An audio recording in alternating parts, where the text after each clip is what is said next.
Hello and a warm welcome to South Asia Today, where we bring you in-depth insights into the key events shaping South Asia. I'm Shivangi Mishra, and now today's top stories. India's food processing sector powers growth and innovation. Nepal's Kukur Tihar honors dogs, loyalty, courage and service.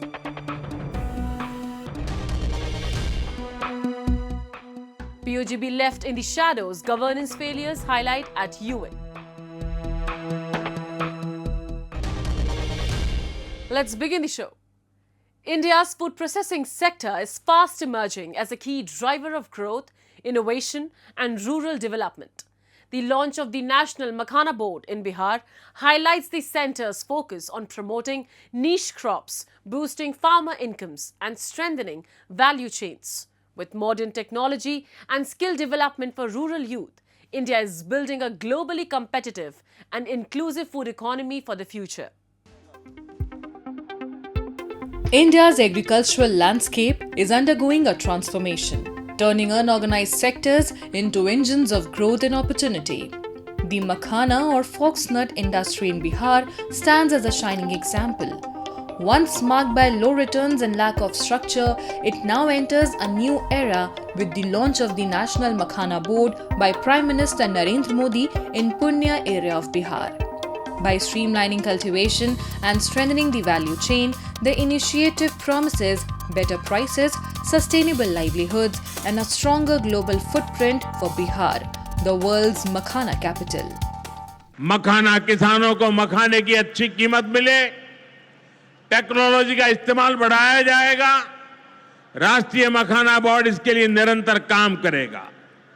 Makhana sector के विकास के लिए हमारी सरकार ने करीब 550 करोड़ रुपए की योजना को मंजूर किया। World Food India 2025, inaugurated by Prime Minister Narendra Modi, is giving new momentum to India's food processing sector.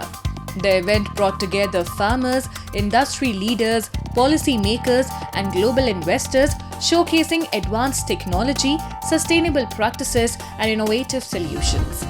Beyond an exhibition, it promotes government initiatives, fosters partnership, and builds a modern, resilient, and globally competitive food economy. With schemes like PM Kisan Sampada Yojana and Operation Greens, alongside private sector support, farmers are gaining better training, infrastructure, market access, and opportunities for sustainable growth. We give them some skill training, we give them some agri inputs, we help to how to give them some training how to market their products. We help them in the branding and marketing of their products. We have got our own retail stores. We sell their products through these stalls. Apart from this, we are collaborating. We have already done the MOU with one private party of Mumbai. From organic farming to herbal startups, India's young entrepreneurs and forward-looking farmers are reshaping the food industry with a focus on sustainability and wellness. Events like World Food India provide a global platform to showcase products, attract investors, and position India as a hub for future-ready food solutions. When we look to the in this market, and especially when we're going and visiting a lot of shows and stuff like this, we can actually see that people are heading actually toward the organic and natural side of foods. They like the idea of vegetarian and the idea of healthy, high protein, high fiber. So yeah, I think that the trajectory or trend of people is going to the healthy way, and our products are all healthy and organic. India's food processing sector is rapidly expanding its global footprint. In the financial year 2024-25, agri-food exports hit $46.44 billion USD, with processed foods contributing nearly $10.9 billion USD. World Food India 2025 connects Indian producers with global buyers, boosting trade and positioning India as a competitive hub in the global food economy while creating opportunities for farmers, entrepreneurs and exporters.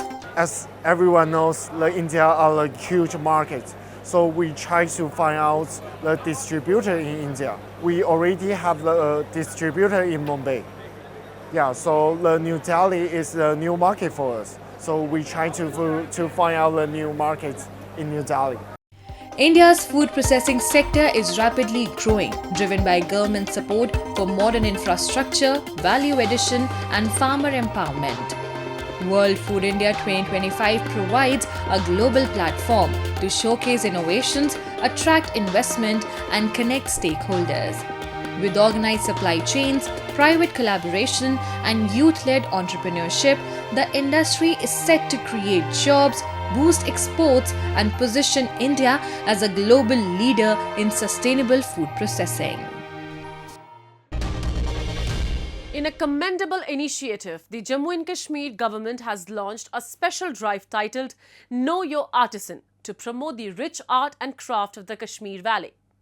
Renowned globally for their intricate and exceptional handwork, Kashmiri artisans have earned prestigious recognitions, including Padma Shri and several national awards in recent years. This initiative not only honors their talent, but also provides a valuable platform to preserve and celebrate the region's cultural heritage and artistic legacy. Take a look. To showcase Kashmir's centuries-old craftsmanship and honor the dedication of artisans who safeguarded this legacy through decades of challenges, the Department of Handicrafts and Handlooms has launched a special campaign titled Know Your Artisan. Set along the iconic banks of the Jhelum River, this initiative invites locals, students and visitors to explore the region's traditional artistry and timeless cultural heritage up close. Definitely I would say कि कश्मीर का art तो काफ़ी unique है. मैं भी जब से यहाँ पे आई हूँ, यहाँ का कल्चर एंड आर्ट मुझे काफ़ी यूनिक लगा है. बहुत सारी चीज़ें जो कश्मीर कश्मीर की बहुत सी अलग सी हैं, है ना. एंड उसके पीछे वो कैसे बनती हैं, उसके पीछे क्या हिस्ट्री है, वो जानना बहुत ज़रूरी है. पश्मीना जैसे कि शॉल देखते हैं, ठीक है, तो टूरिस्ट आते हैं, वो कहते हैं इतनी महंगी क्यों है ना. तो अगर हम हैंडीक्राफ्ट इंडस्ट्री के बारे में और जानेंगे तो देख के पता चलेगा कि इसके पीछे बहुत मेहनत का काम है. On this special occasion, the Director of Handicrafts along with officials, local business leaders and civil society members gathered to engage with prominent artisans from the valley.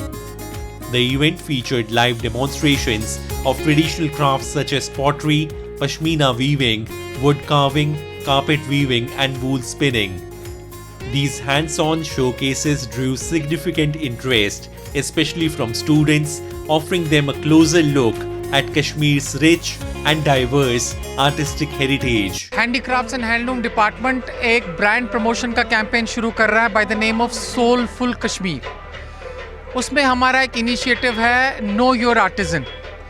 For a long time we were thinking कि time आ गया है कि हम अपने national awardees को, पद्मश्रीज़ को, शिल्प Gurus को और जिन्होंने स्टेट और यूटी लेवल अवार्ड्स जीते हैं, उनको हम फेस टू फेस लाएं with general public, specially with the younger generation. In subsequent months हम और भी उन जगहों पे जाएंगे जहाँ पर लोगों का ठीक ठाक स्प्रिंकलिंग रहती है, ताकि दे कम टू फेस हमारे आर्टिजन्स के साथ इंटरेक्ट करें, उनकी स्टोरीज़ को सुने, क्राफ्ट को अप्रिसिएट करें, ताकि जो लेगेसी हमारी है, हेरिटेज क्राफ्ट लेगेसी जो है, वो हमारे आने वाले जनरेशन तक भी pass on. In a highly appreciated move, the artisan community praised the Department of Handicrafts and Handlooms for launching a meaningful initiative to uplift traditional crafts. The drive provides a dedicated platform for skilled and experienced artisans to showcase their unique work, helping preserve Kashmir's rich artistic traditions while also giving these master craftsmen their recognition and identity they truly deserve.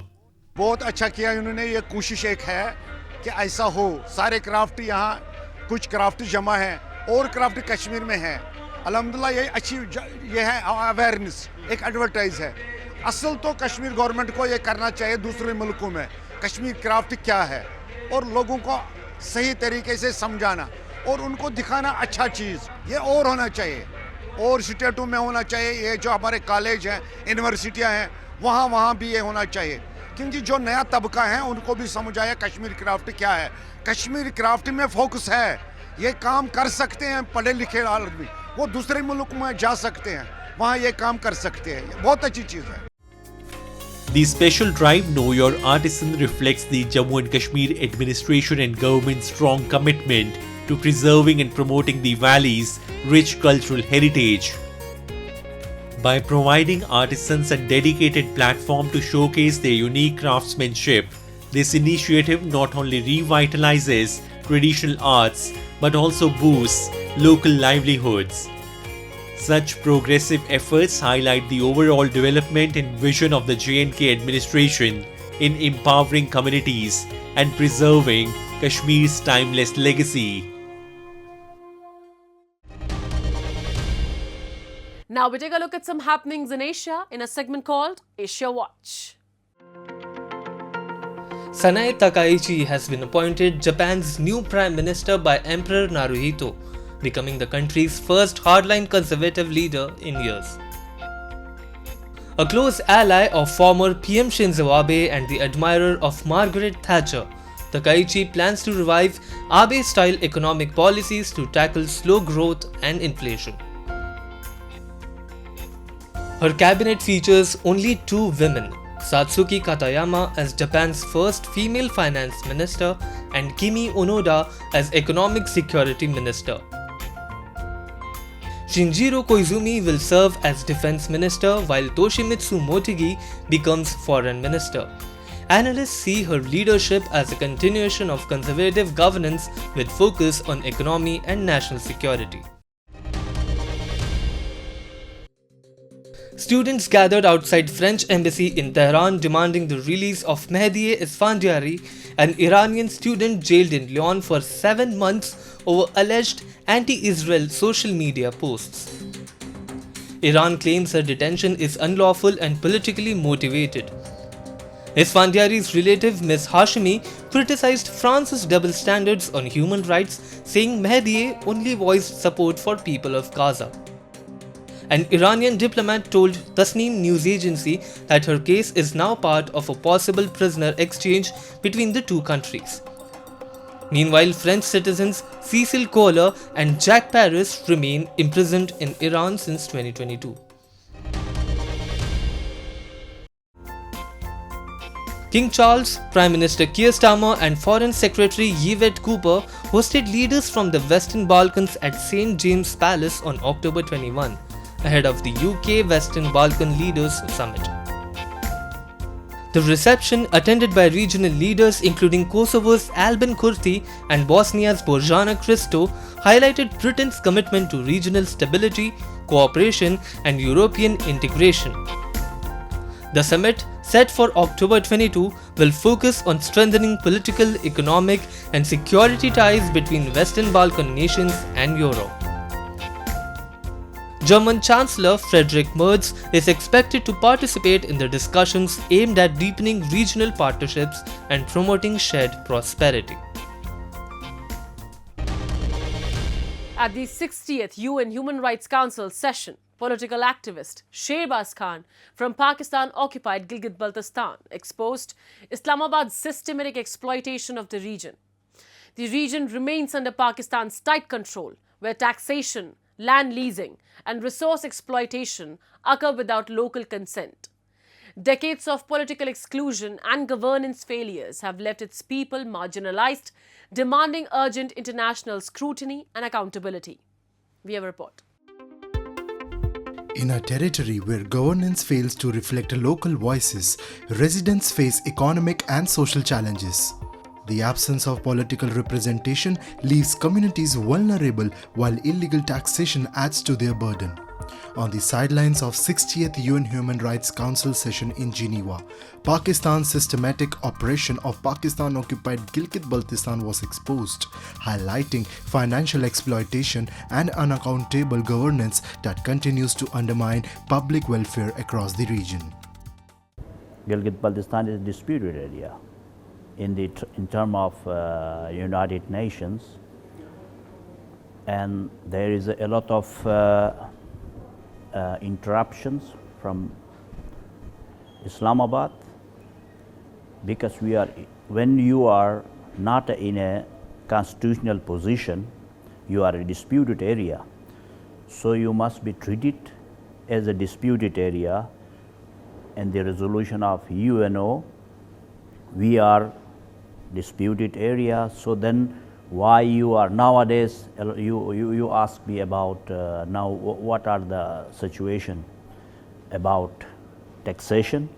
They impose, first of all, the now people demanding, when you are poor provinces of Pakistan and then you are like a deny, you are outside of and you are a disputed area. So why you are impose taxes on the people of Gilgit-Baltistan?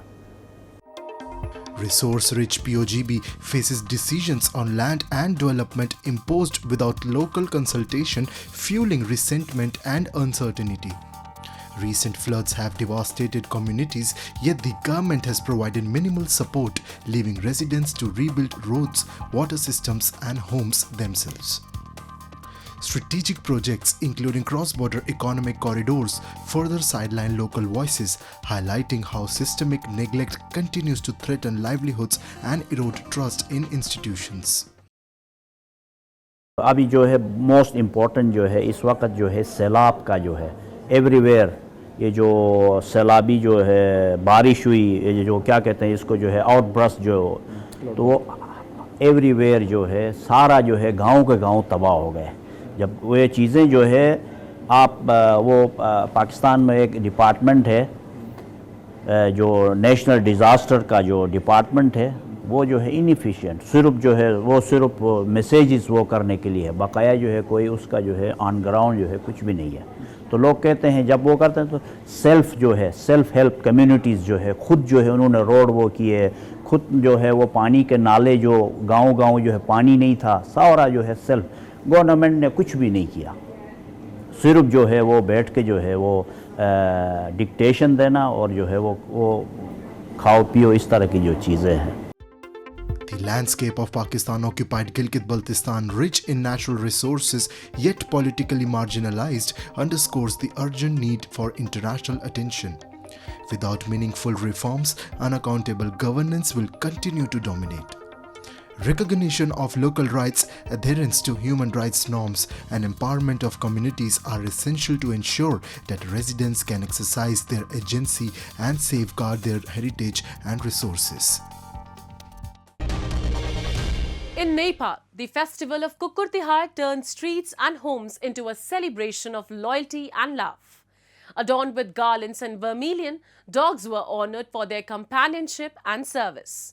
At the Nepal Police Cannon Division, service dogs received medals and treats for their courage in crime detection, rescue and security.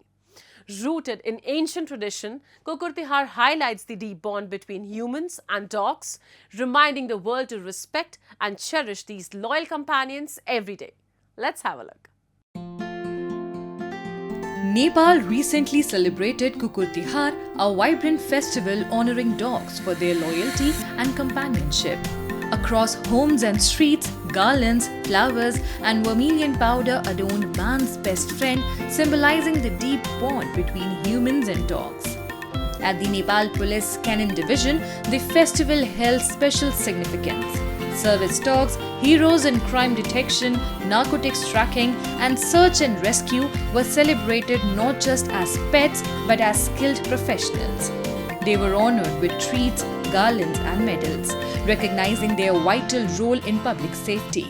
From saving lives to aiding law enforcement, these dogs exemplify unwavering courage and dedication.